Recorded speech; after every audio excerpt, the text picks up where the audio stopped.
100 বছৰ পুৰণি দলঙৰ দৰে অৱস্থা হৈছেগৈ বগীবিল দলঙৰ।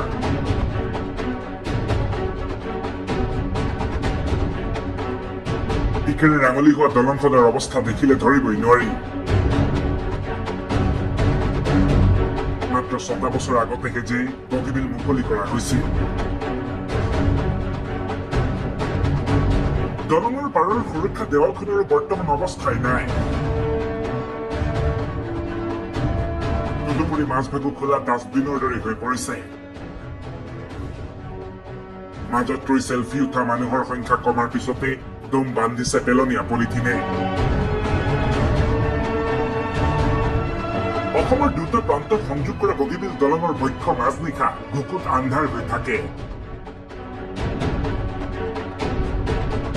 কাৰণ দলঙত সংস্থাপন কৰা 60% লাইট ফিউজ হৈছে।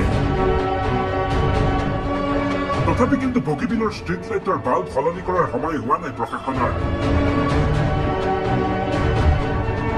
বগীবিলৰ আন্ধাৰ অৱস্থাৰ কথা কেইবাদিনো প্ৰশাসনক জনোৱা হৈছে, কিন্তু সলনি কৰিবলৈ সময় হোৱা নাই চৰকাৰী কৰ্মচাৰীৰ। তদুপৰি এছাম NGOৰ দলং মুকলিৰ পিছতেই বগীবিল চাফাই ধুম উঠিছিল। এতিয়া দলং পৰিষ্কাৰ কৰি প্ৰায় ফটো উঠিছিল সামাজিক কৰ্মকৰ্তাই। কিন্তু এতিয়া পৰিষ্কাৰৰ কথা তেওঁলোকেও ক্ৰমে পাহৰি থাকিল।